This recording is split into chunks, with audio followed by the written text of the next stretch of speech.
1 മക്കബായർ അദ്ധ്യായം 14. സിമിയോൻ്റെ മഹത്വം. 172 ആണ്ടിൽ ദെമേത്രിയോസ് രാജാവ് ട്രിഫോയ്ക്കെതിരെ യുദ്ധം ചെയ്യാനാവശ്യമായ സഹായം ഉറപ്പുവരുത്താൻ സൈന്യസമേതം മെതിയായിലേക്ക് പുറപ്പെട്ടു. ദെമേത്രിയോസ് രാജ്യാതിർത്തി ലംഘിച്ചുവെന്ന് കേട്ട് പേർഷ്യയുടെയും മെതിയായുടെയും രാജാവായ അർസാക്കസ് അവനെ ജീവനോടെ പിടികൂടാൻ തൻ്റെ സൈന്യാധിപന്മാരിൽ ഒരുവനെ അയച്ചു. അവൻ പോയി ദെമേത്രിയോസിൻ്റെ സൈന്യത്തെ തോൽപ്പിച്ച് അവനെ ബന്ധനസ്ഥനാക്കി അർസാക്കസിൻ്റെ അടുക്കൽ കൊണ്ടുവന്നു. അർസാക്കസ് അവനെ തടവിലാക്കി. സിമിയോൻ്റെ നാളുകളിൽ ദേശത്ത് ശാന്തി ഉണ്ടായിരുന്നു. ജനക്ഷേമമാണ് അവൻ തേടിയിരുന്നത്. അവൻ്റെ ഭരണം അവരെ സംപ്രീതരാക്കി. അവൻ്റെ ജീവിതകാലം മുഴുവൻ അവർ അവനോട് ആദരം പ്രകടിപ്പിച്ചു.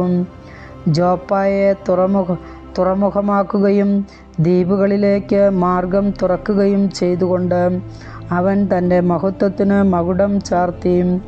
അവൻ രാജ്യാതിർത്തികൾ വിസ്തൃതമാക്കുകയും രാജ്യം പൂർണ്ണ നിയന്ത്രണത്തിൽ വരുത്തുകയും ചെയ്തു. അവൻ അസംഖ്യം തടവുകാരെ സമ്പാദിച്ചു. ഗസറായും ബേത്സോറും കോട്ടയും അവൻ തൻ്റെ ഭരണത്തിൻ കീഴിലാക്കുകയും അവിടെ നിന്ന് മ്ലേച്ഛതകൾ നീക്കിക്കളയുകയും ചെയ്തു. അവനെ എതിർക്കാൻ ആരും ഉണ്ടായില്ല. സമാധാനത്തോടെ അവർ നിലം ഉഴുതും ഭൂമി ധാരാളം വിളവ് നൽകുകയും സമതലത്തിലെ വൃക്ഷങ്ങൾ അവയുടെ ഫലങ്ങളും. വൃദ്ധന്മാർ നിരത്തുകളിൽ കൂടിയിരുന്ന് തങ്ങൾക്ക് ലഭിച്ച നന്മകളെക്കുറിച്ച് സംസാരിച്ചു. യുവാക്കൾ പ്രൗഢവും യുദ്ധോചിതവുമായ വസ്ത്രങ്ങൾ അണിഞ്ഞു. നഗരങ്ങളെ അവൻ പ്രതിരോധ സജ്ജമാക്കുകയും അവയിൽ ആഹാരം വിതരണം ചെയ്യുകയും ചെയ്തു. അവൻ്റെ ഖ്യാതി ഭൂമിയുടെ അതിർത്തികളോളം വ്യാപിച്ചു. അവൻ ദേശത്ത് സമാധാനം സ്ഥാപിച്ചതിനാൽ ഇസ്രായേൽ അത്യധികം ആഹ്ലാദിച്ചു. ഓരോരുത്തരും താന്താങ്ങളുടെ മുന്തിരിത്തോപ്പിലും അത്തിമരങ്ങളുടെ ചുവട്ടിലും ഇരുന്നു. അവരെ ഭയപ്പെടുത്താൻ ആരുമുണ്ടായിരുന്നില്ല. അവർക്കെതിരെ പടവെട്ടാൻ ദേശത്താരും അവശേഷിച്ചില്ല. അന്നാളുകളിൽ രാജാക്കന്മാർ തകർക്കപ്പെട്ടിരുന്നു. അവൻ ജനത്തിലെ എളിയവർക്ക് സംരക്ഷണം നൽകി നിയമപാലനത്തിൽ ശ്രദ്ധിക്കുകയും നിയമനിഷേധകരെയും ദുഷ്ടന്മാരെയും നശിപ്പിക്കുകയും ചെയ്തു. അവൻ ദേവാലയത്തിൻ്റെ പ്രൗഢി വർദ്ധിപ്പിക്കുകയും വിശുദ്ധ സ്ഥലത്തെ പാത്രങ്ങളുടെ എണ്ണം കൂട്ടുകയും ചെയ്തു. സ്പാർട്ടയും റോമായുമായി സഖ്യം പുതുക്കുന്നു. ജോനാഥൻ്റെ മരണവാർത്ത റോമായിലും സ്പാർട്ടയിലും എത്തി. അവർ അഗാധമായി ദുഃഖിച്ചു. ജോനാഥൻ്റെ സ്ഥാനത്ത് അവൻ്റെ സഹോദരൻ സിമിയോൻ പ്രധാന പുരോഹിതനായി എന്നും രാജ്യവും അതിലെ നഗരങ്ങളും അവൻ്റെ അധീനതയിലാണെന്നും അവരറിഞ്ഞു.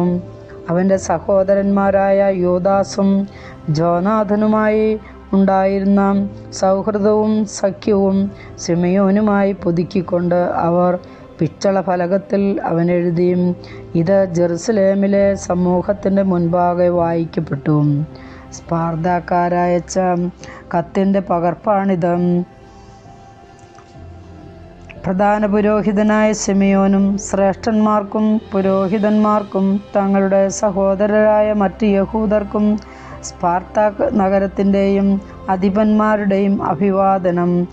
ഞങ്ങളുടെ അടുക്കലേക്ക് അയച്ച ദൂതന്മാർ നിങ്ങളുടെ മഹിമ പ്രതാപങ്ങളെക്കുറിച്ച് ഞങ്ങളോട് വിവരിച്ചു പറഞ്ഞു. അവരുടെ ആഗമനം ഞങ്ങളിൽ സന്തുഷ്ടി ഉളവാക്കി. അവർ പറഞ്ഞതെല്ലാം ഞങ്ങൾ പൊതുയോഗ കുറിപ്പുകളുടെ പുസ്തകത്തിൽ ഇങ്ങനെ രേഖപ്പെടുത്തിയിരിക്കുന്നു. യഹൂദർ ദൂതന്മാരായ അന്തിയോക്കസിൻ്റെ മകൻ നുമേനിയോസും ജാസൻ്റെ മകൻ അന്തിപ്പാത്തറും ഞങ്ങളുമായുള്ള സൗഹൃദം പുതുക്കുന്നതിന് ഞങ്ങളുടെ അടുക്കൽ വന്നിരിക്കുന്നു. അവരെ ബഹുമാന പുരസ്കാരം സ്വീകരിക്കാൻ ഞങ്ങളുടെ ജനം താൽപ്പര്യം കാണിച്ചു. അവരുടെ സന്ദേശത്തിൻ്റെ ഒരു പകർപ്പ് സ്പാർത്താക്കാർക്ക് പിന്നീട് പരിശോധിക്കുന്നതിന് പൊതുരേഖ ശേഖരശാലയിൽ സൂക്ഷിച്ചിട്ടുണ്ട്. ഇതിൻ്റെ ഒരു പകർപ്പ് പ്രധാന പുരോഹിതനായ ശിമിയോന് അവർ അയച്ചു കൊടുത്തു.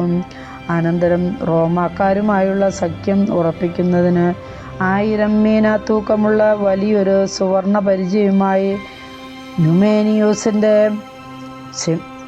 ന്യൂമേനിയൂസിനെ ശിമിയോൻ റോമായിലേക്ക് അയച്ചു. ശിമിയോന് ബഹുമതി. ഇത് കേട്ട് ജനം പറഞ്ഞു, ശിമിയോനോടും പുത്രന്മാരോടും നാം എങ്ങനെ നന്ദി പ്രകാശിപ്പിക്കും?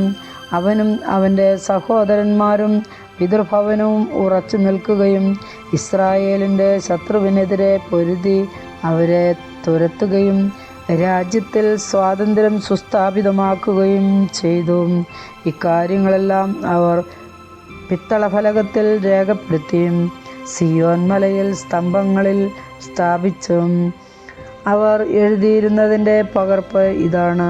172 ആണ്ട്, അതായത് സമുന്നതനായ പ്രധാന പുരോഹിതൻ ശിമിയോൻ്റെ 3-ാം ഭരണവർഷം ഏലൂൾ മാസം 18-ാം ദിവസം അസരമേലിൽ പുരോഹിതന്മാരുടെയും ജനത്തിൻ്റെയും ഭരണാധിപന്മാരുടെയും ശ്രേഷ്ഠന്മാരുടെയും മഹാസഭയിൽ ഈ വിളംബരം പുറപ്പെടുവിച്ചു. രാജ്യം തുടരെ യുദ്ധത്തിന് അടിപ്പെട്ടുകൊണ്ടിരിക്കെ യോയാറിബിൻ്റെ വംശത്തിൽപ്പെട്ട പുരോഹിതനായ മത്താത്തിയാസിൻ്റെ മകൻ ശിമയോനും സഹോദരന്മാരും ജീവൻ അപകടത്തിലാക്കിക്കൊണ്ട് വിശുദ്ധ മന്ദിരവും നിയമവും കാത്തുരക്ഷിക്കുന്നതിനായി രാജ്യത്തിൻ്റെ ശത്രുക്കളോട് എതിരിട്ടു. അവർ രാജ്യത്തിന് പ്രതാപം നേടിത്തന്നു. ജോനാഥൻ ജനത്തിന് കെട്ടുറപ്പ് നൽകുകയും പ്രധാന പുരോഹിതനാവുകയും ചെയ്തു.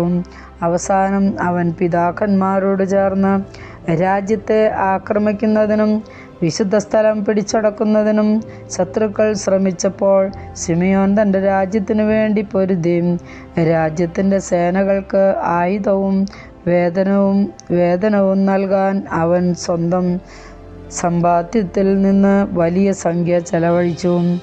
യൂദായിലെ നഗരങ്ങളും അതിലെ അതിർത്തിയിലുള്ളതും മുൻപ് ശത്രുക്കൾ ആയുധം ശേഖരിച്ച് സൂക്ഷിച്ചിരുന്നതുമായ ബേത്സൂറും